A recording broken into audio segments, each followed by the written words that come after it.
everyone. I'm Dr. Yosefa Fogel-Rubel, and this is One-on-One Women Talk Torah, a series brought to you by Matan Women's Institute for Torah Study.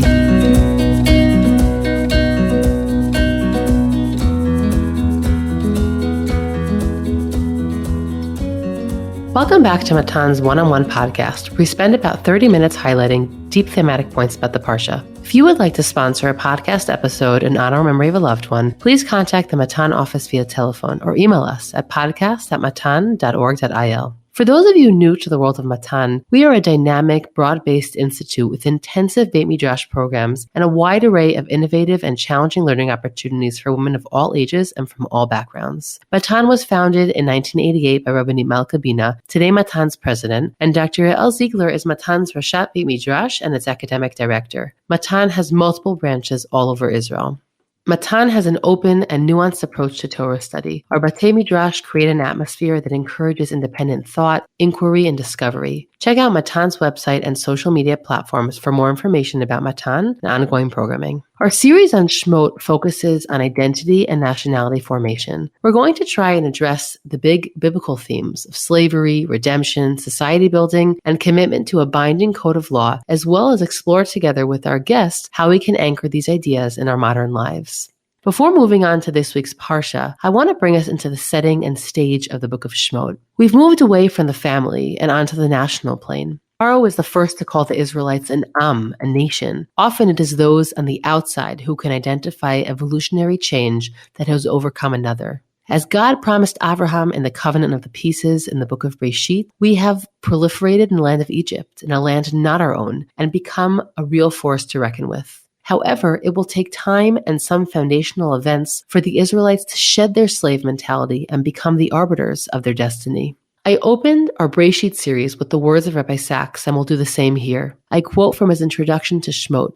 The Exodus narrative is a critique of the politics of power, of empires, hierarchical societies, and the division of population into free human beings and slaves. The Torah proposes a different kind of politics, based not on power, but on covenant, the free agreement of a free people who accord absolute sovereignty to God alone.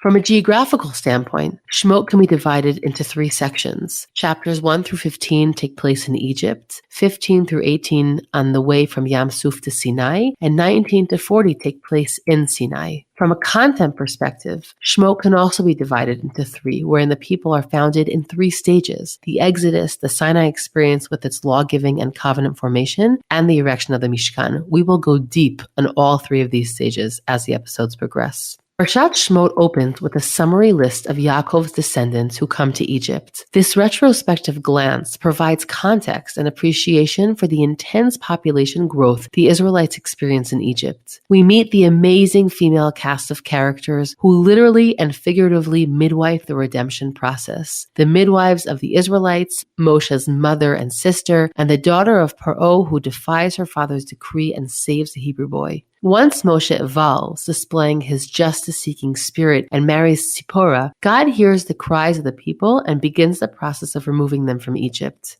Moshe is prepared in a very tense dialogue between him and God. Moshe has difficulty seeing his own capabilities through the eyes of God, and has difficulty grasping how he can ever convince the people that they can uproot and leave Egypt. There is a very moving moment when Moshe approaches his father-in-law Yitro, unlike Yaakov, who had stolen away in the night from his father-in-law. Moshe's request reflects a transparency that has been there all along. Let me return to my brothers in Egypt and see who is still alive. We meet a set of brothers who get along. Aaron comes out to greet Moshe and kisses him. A younger son again outshines an older one, but here the older accepts this division of labor. For a brief moment before chaos erupts once again, it seems that important lessons have been learned since the book of Breshit. The final section of the Parsha brings the people to a point of desperation. After Moshe begins discussing liberation with Paro, he takes a hard line with his slaves and heavies their burdens. The people become angry with Moshe, and Moshe in turn becomes angry with God. The Parsha ends with God's promise that the mightiest threat is still to come, and that Paro will eventually let the people go.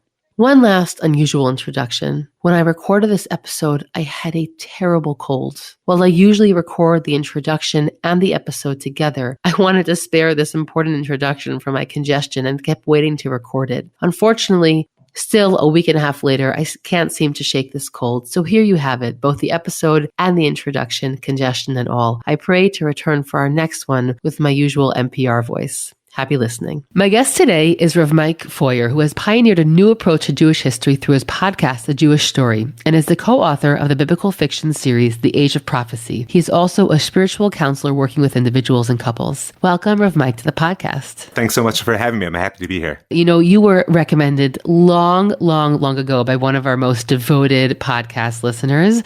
So shout out to Bobby Winter. That's right. Thank you, Bobby. And another reminder for all of you listening that I really love your feedback, and I always listen to it. And it has to come at the right time, but I always catalog all ideas. So please always feel free to reach out, and I love to hear from you.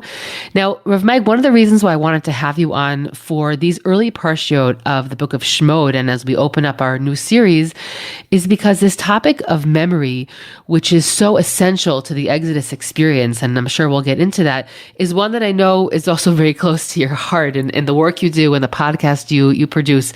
So why don't you bring us into that idea perhaps of memory and the Exodus experience in relation to this week's Parshat Shemot? Sure. It's a big frame. You may be familiar with Professor Yerushalmi's distinction between memory as a frame for our relationship with the past and history as a frame. Truth is, I was dabbling with that idea before I encountered his book, and it really opened my mind, his book Zachor, which I highly recommend people look at. The reason that I was so moved, however, is actually from the personal scale. My training in narrative therapy made me realize that in many ways, what I was engaged with in my attempt to teach Jewish history was narrative therapy for a nation.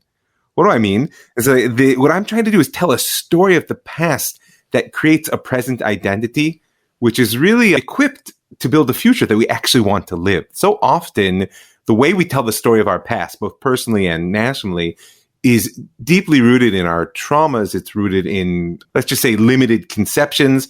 It produces an identity, which in many ways dictates the options that we even see before us in the path that lies ahead, right? And so therefore, I became both interested in it on the personal level, and then in my teaching in history, seeing that it's an activist stance. You know, that's accepted today in academia, that historians should have a bit of an activist stance, but it was kind of looked down upon for most of the academic development of the historical discipline. But for the Jews, we've been actively telling our story. I mean, look, the Exodus, how many times a day have you already remembered the Exodus?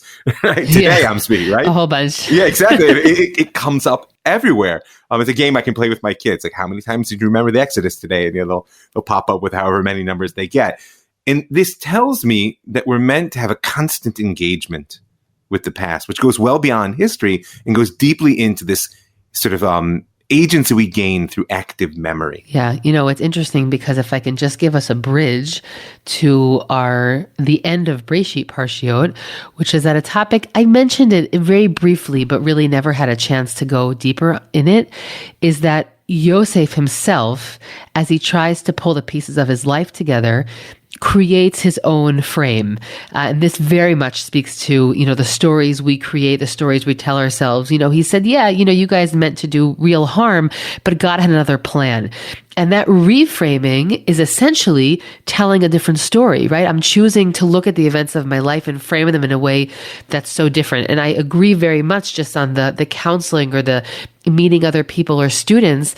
Very often one of our jobs, again, whether on a professional level, someone who's an actual therapist or someone who's just trying to give advice, is to say to somebody, the story you've been telling yourself until now is X.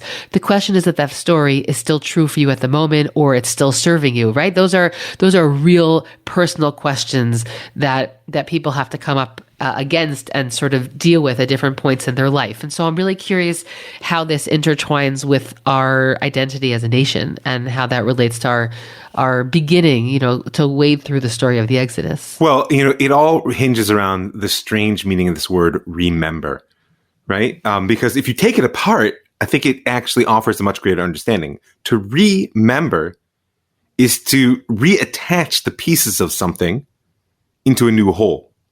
Like you're saying with Yosef, he didn't change the facts of the story. He didn't say to his brother, well, what really happened was this light opened up in the sky and God took me and brought me to Egypt. No, he knew exactly how things came about.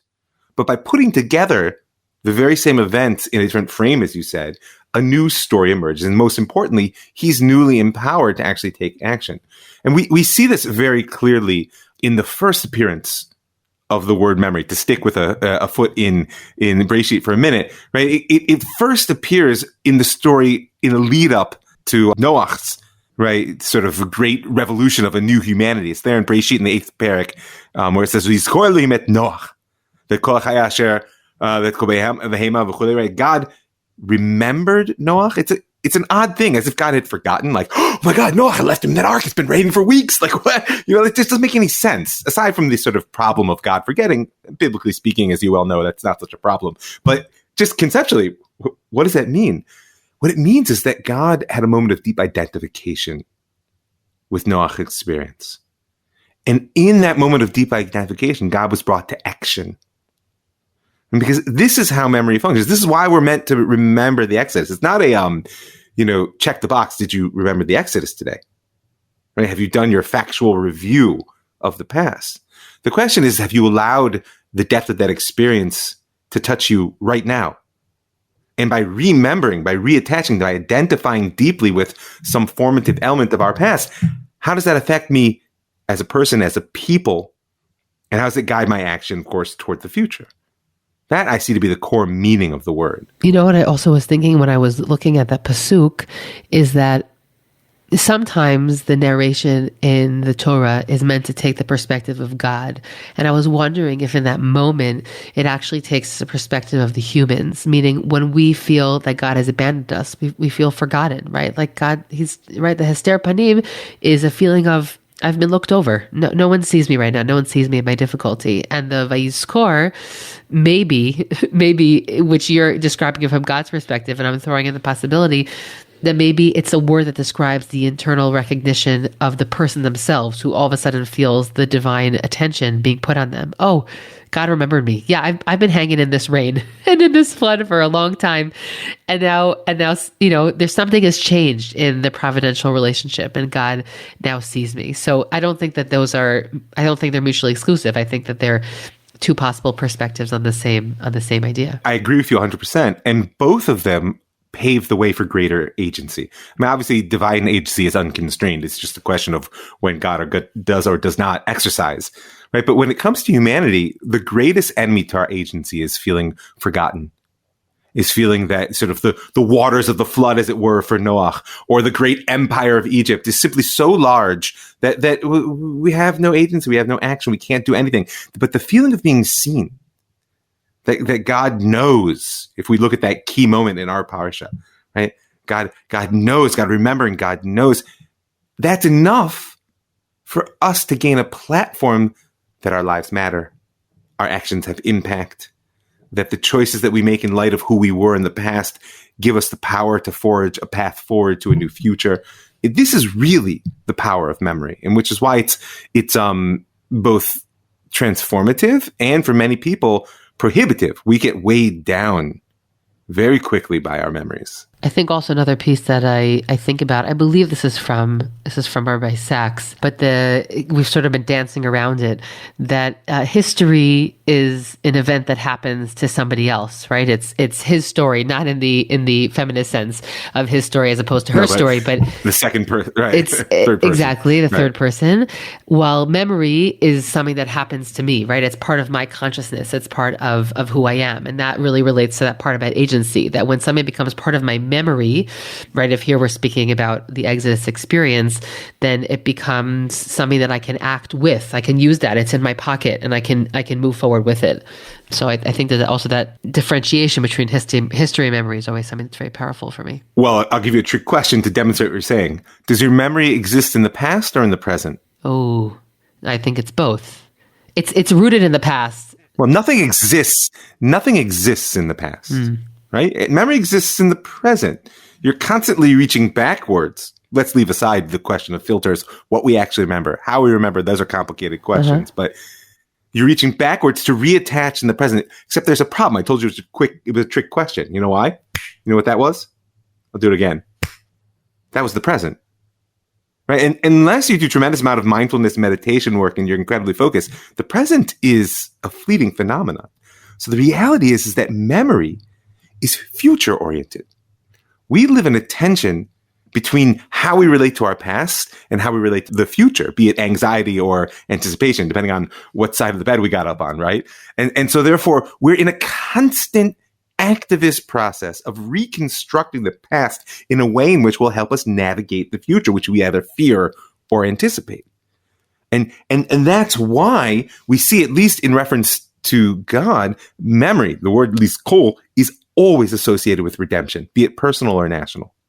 Meaning it's about the future. Your memory is future oriented. Well, I want you to maybe unpack that a little bit more, that piece. I feel like it has a lot of depth to it, and I want everyone to really grasp that. This is a fundamental tool of narrative therapy, as it's been taught to me, is that the well of the past upon which we can draw is essentially infinite.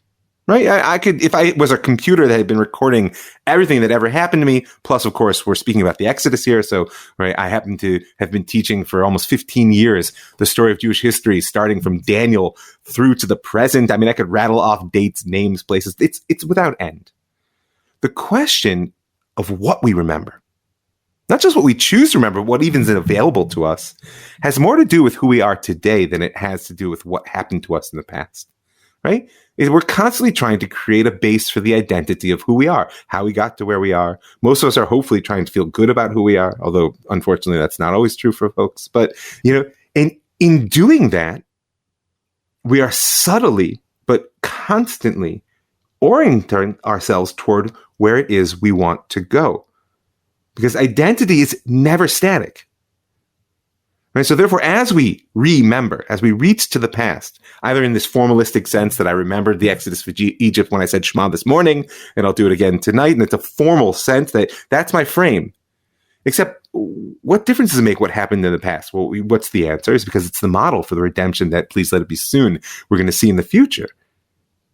So the way I attach my present identity and build it on that orients me toward the future that I believe that I desire.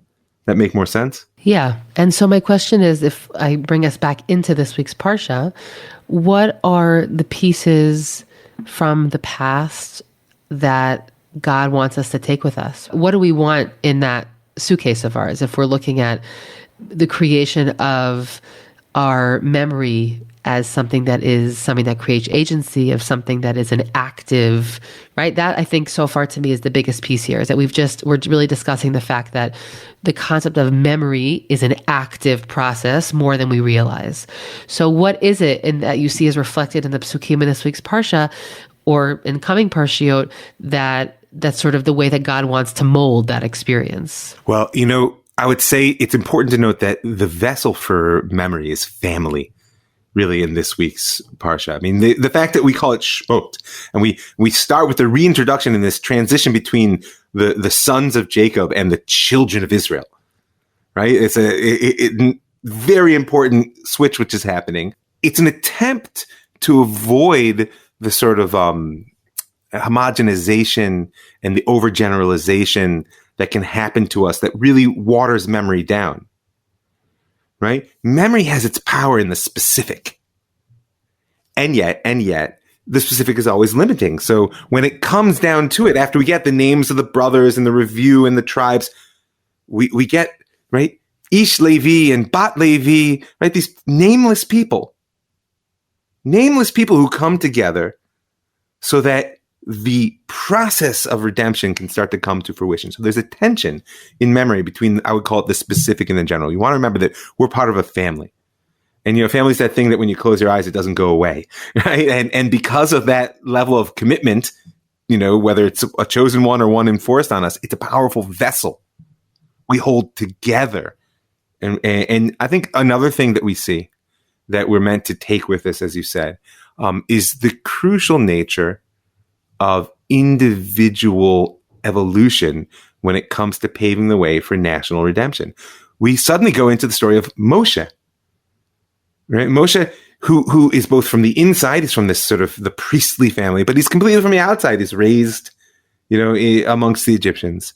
He has to go through his own evolution of remembering that he's a Jew. He reattaches himself. Wow. Yes. And he goes out into the field and he sees and he identifies with which is a shocking moment. It's in many ways perhaps the most shocking theological moment of the entire book.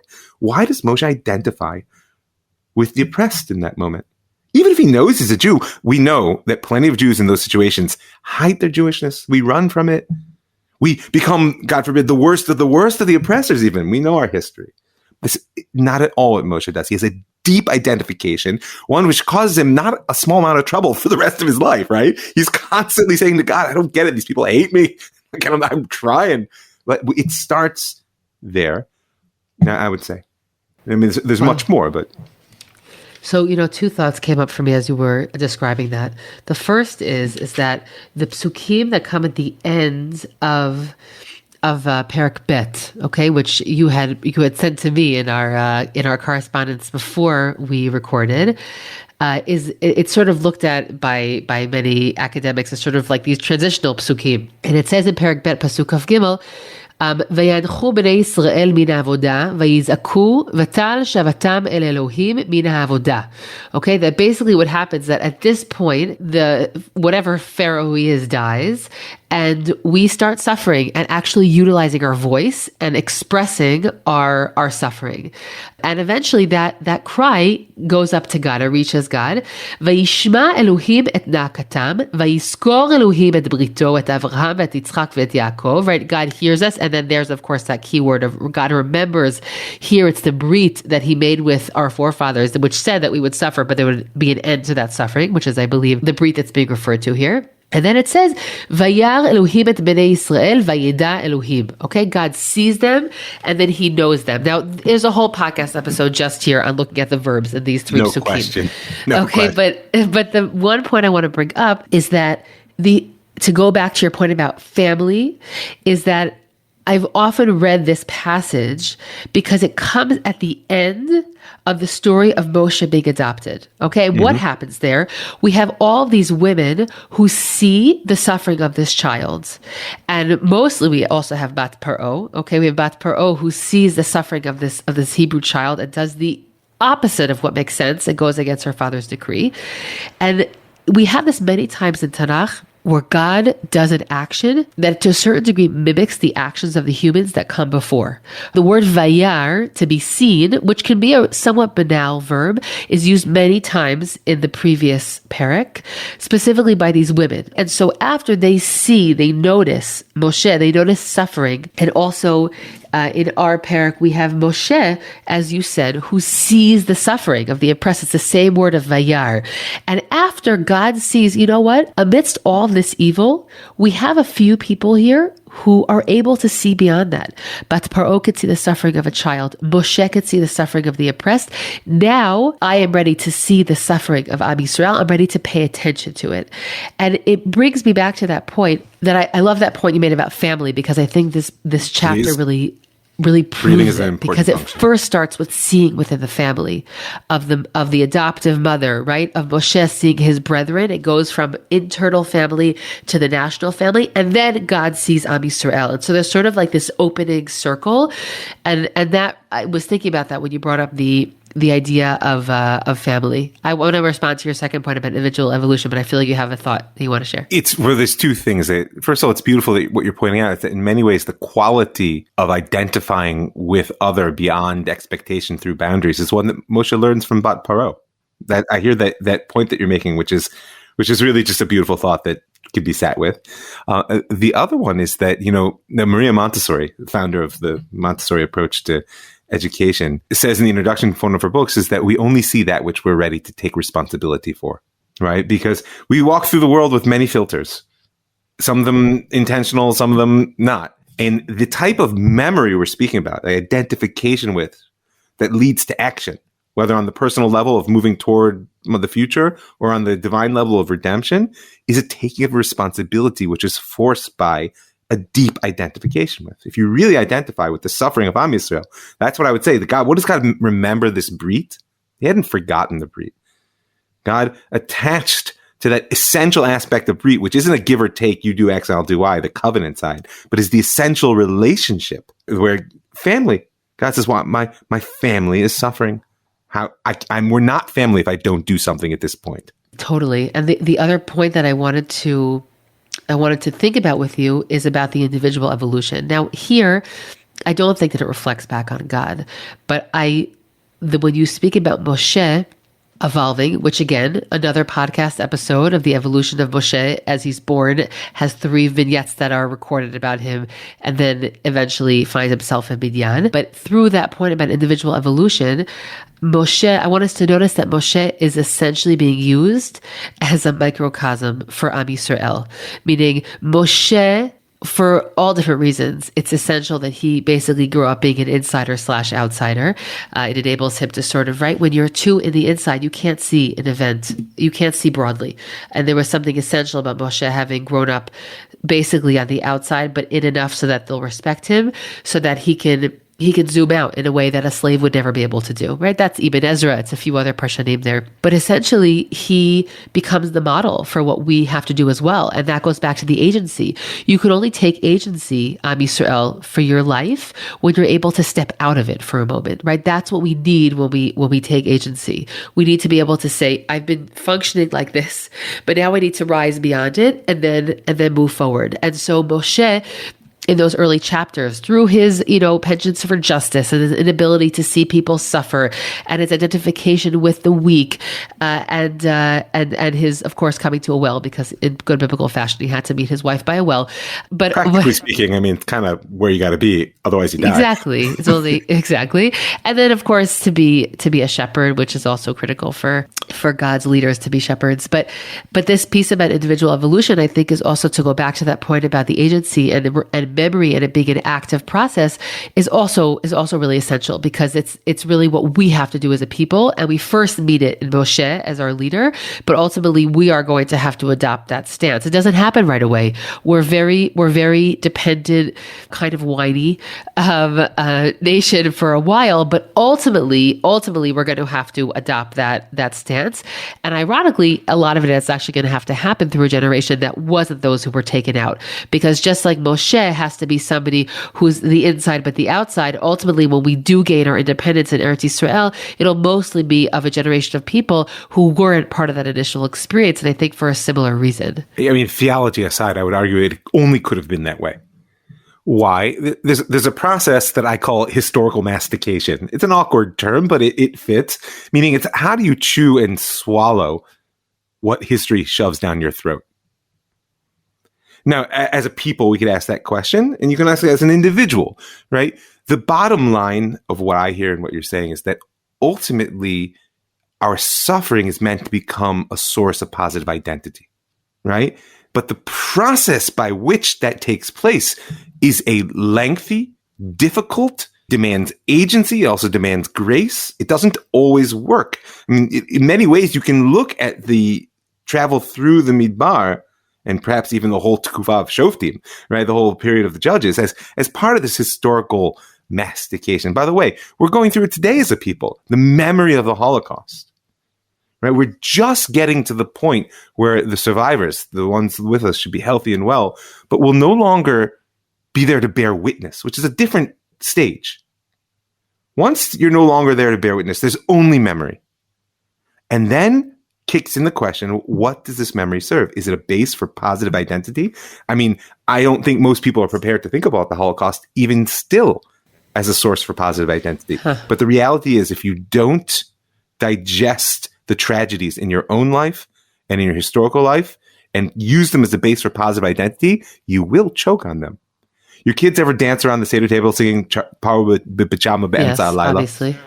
Right? Pharaoh in PJs in the middle of the night, right? It's a funny song. Pieces of culture, yeah. Right, traditions. But just think about what they're doing. This was a time of incredible suffering. I mean, you read the Midrashim, the horror really compares to the descriptions we've heard about the concentration camps. And here are our kids dancing around and laughing about Pharaoh out in his PJs at night. Why? Because for 3,000 years, multiple times daily, we've been touching this memory, framing it, using it as a source for positive identity in the present and energy for the future. That's how memory works. That's why memory is a much more powerful tool than history. Wow. Hold on. I have a little bit of goosebump situation. I need to process that. it goes well beyond the dictum that, tragedy plus time equals comedy, because it's tragedy plus time equals identity formation, essentially, is what you're saying. You're missing an ingredient, which is very important. Okay. I'm not a believer that time plus anything equals anything other than time. Tragedy plus time plus work.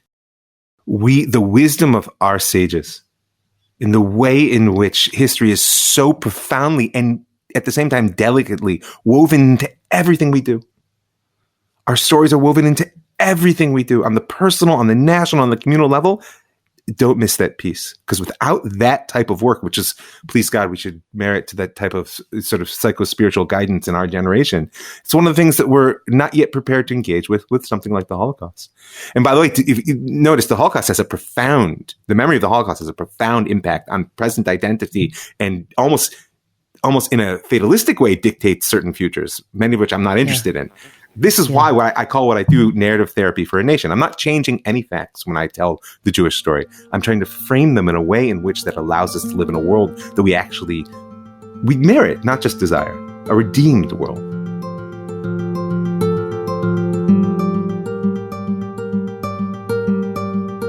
So, in many ways, if we pull the frame back and we try to compare history, which is the foundation of the sort of Greco-Roman Western cultural relationship to the past. And that's a whole discussion unto itself, how Western culture is deeply struggling with telling any story of its past, which is anything other than corrosive to its own identity.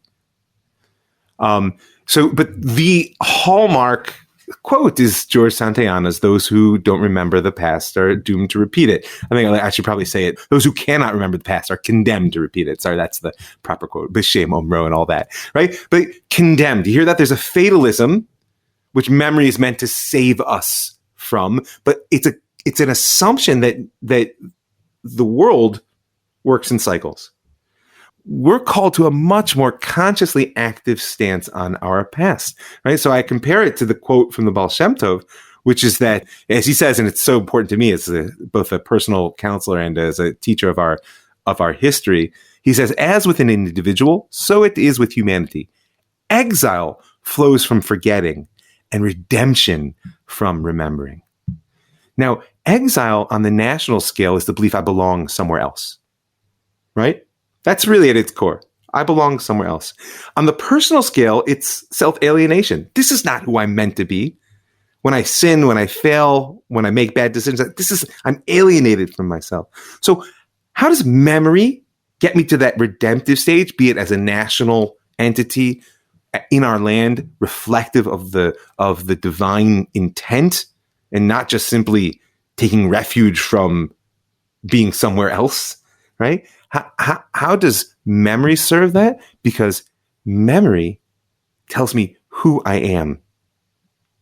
It's a conscious act of taking pieces of my past, remembering as a people and as a person in a way in which the future opens up before me, right? Redemption is not some passive state of being that we're trying to get to. It's a world we're trying to build. And in that sense, what the Baal Shem Tov is telling us is it's not just a matter of remembering the facts of the past and avoiding the same mistakes. It's a question of choosing how we tell our story in order to make sure it crafts us into a people that really is equipped to build the redeemed world in which we want to live. And so I would say that our Parsha is really the turning point, as you said, in understanding that we have that agency, not just as individuals, but as a people. And that is a divine agency. We're not alone in this. We're partners. Because when we cry out, God does remember. And that itself opens up a door for redemption that we should merit to see speedily in our days. Thank you so much for this conversation. I feel like it's really opened up a different kind of door on this whole conversation surrounding the book of Shemot. We've really spoken about how we're not just recipients of or we're not just walking through the Exodus, but that there's an active process that happened for them and continually happens for us today as well. I think that image of the children again singing Paro B'Pijama B'Emtza Laila is a really poignant one, because it really points this idea that over time we make effort and we craft a kind of story for ourselves, and that is integral to the way that we live and continue to create, and as you said, eventually redeem. I think we've also pointed to the fact that there are a number of prongs or sort of jumping points for how this process begins. We have the process beginning to a certain degree with God, but ultimately God's just responding to us, right? God is responding to us being ready to go through this kind of process. And as we said as well, and I'm sure we'll get into this more in future episodes, we also have the idea of Moshe being some sort of model, being some sort of model to look at as we go through this process, that he himself goes through his own evolution. Also, of course, will make his own mistakes as well that we will also make in this process. But really, it's a totally different way of thinking about it, of thinking about our memory as something active, as something that we cultivate, as something that we mold over time. So I really, really appreciate this perspective on this idea. Well, listen, I'm happy to share it. It's very close to my heart. And I can say that both on the personal and on the national scale, this works. It really is. Time plus memory and effort really can bring about a better world. So I bless us all that we should have a piece in it. Amen. I hope you've enjoyed this conversation as much as I did. I'm Dr. Yosefa Fogel-Rubel, and this is One-on-One Women Talk Torah, a series brought to you by Matan Women's Institute for Torah Study. Please do One-on-One and Women's Torah Learning a small favor by sharing this podcast with family and friends so that we can reach new listeners. You can stream and download these episodes on Spotify, iTunes, Google Podcasts, SoundCloud, and Matan's website. Don't forget to leave us a 5-star review in the comments. Please send us any feedback at podcast@matan.org.il. That's podcast@matan.org.il. Thanks for listening, everyone.